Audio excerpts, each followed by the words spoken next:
Hi, this is Pastor Fred. I'm glad you're joining us for our New Testament reading today. It's Matthew, the Gospel of Matthew, chapter 5. It's a very interesting chapter. It's a long chapter. It's 43 verses that we'll be reading today.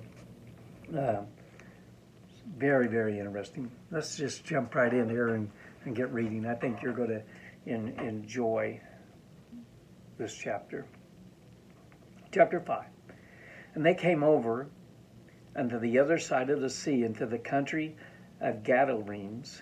And when he had come out of the ship, immediately there met him out of the tombs a man with an unclean spirit, who had his dwelling among the tombs, and no man could bind him, no, not with chains, because that he had been often bound with fetters and chains, and the chains had been plucked asunder by him, and the fetters broken in pieces, neither could any man tame him. And always, night and day, he was in the mountains and in the tombs, crying and cutting himself with stones. But when he saw Jesus afar off, he ran and worshipped him, and cried with a loud voice, and said, What have I to do with thee, Jesus, the Son of the Most High? I adjure thee by God, that thou torment me not. For he said unto him, Come out of this man, thou unclean spirit. And he asked him, What is thy name? And he answered, saying, My name is Legion, for we are many. And he besought him much that he would not send them away out of the country. Now there was there nigh unto the mountains a great herd of swine feeding. And all the devils besought him, saying, Send us into the swine, that we may enter into them. And forthwith Jesus gave them leave, and the unclean spirits went out and entered into the swine, and the herd ran violently down a steep place into the sea, and there were about 2,000, and were choked in the sea. And they that fed the swine fled, and told it in the city and in the country. And they went out to see what it was that was done. And they come to Jesus, and see him that was possessed with the devil, and had the legion sitting and clothed, and in his right mind, and they were afraid. And they that saw it told them how it befell him that was possessed with the devil, and also concerning the swine. And they began to pray him to depart out of their coast. And when he was come into the ship, he that had been possessed with the devil prayed him that he might be with him. Howbeit Jesus suffered him not, but said unto him, Go home to thy friends, and tell them how great things the Lord hath done for thee, and hath compassion on thee. And he departed, and began to publish in Decapolis how great things Jesus had done for him, and all men did marvel.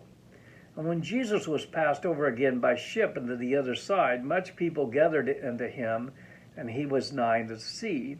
And behold, there cometh one of the rulers of the synagogue, Jairus by name.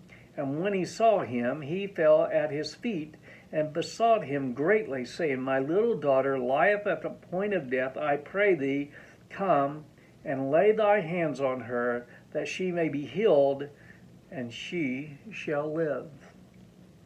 And Jesus went with him, and much people followed him and thronged him. And a certain woman which had an issue of blood 12 years, and had suffered many things of many physicians, and had spent all that she had, and had nothing bettered, but rather grew worse, when she had heard of Jesus, came in the press behind, and touched his garment. For she said, If I may touch but his clothes, I shall be whole.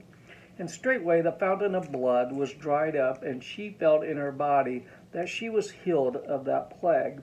And Jesus, immediately knowing in himself that virtue had gone out from him, turned him about in the press, and said, Who touched my clothes?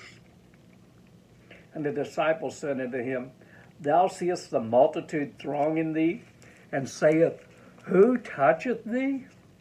And he looked around about to see her that had done this thing. But the woman, fearing and trembling, knowing what was done in her, came and fell down before him, and told him all the truth. And he said unto her, Daughter, thy faith hath made thee whole. Go in peace, and be whole of the plague." While he yet spake, there came from the ruler of the synagogue's house a certain which said, thy daughter is dead. Why troublest thou the master any further?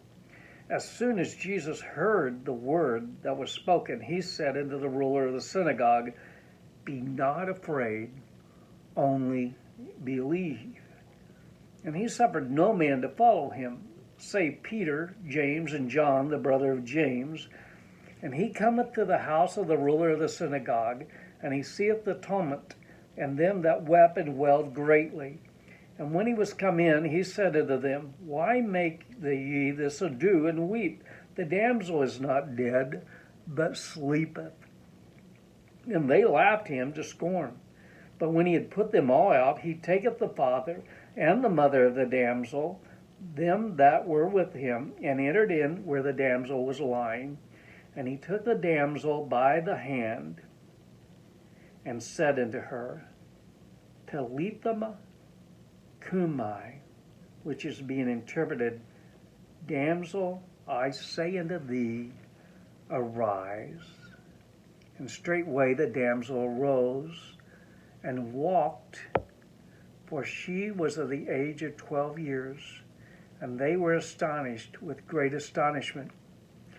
And he charged them straitly that no man should know it, and commanded that something should be given to her to eat. It's kind of sweet there in the end that Jesus makes sure they, in the excitement, they don't forget to feed that little girl. Little kids are always hungry, aren't they? That's just precious. Anyway, thank you for joining me again today.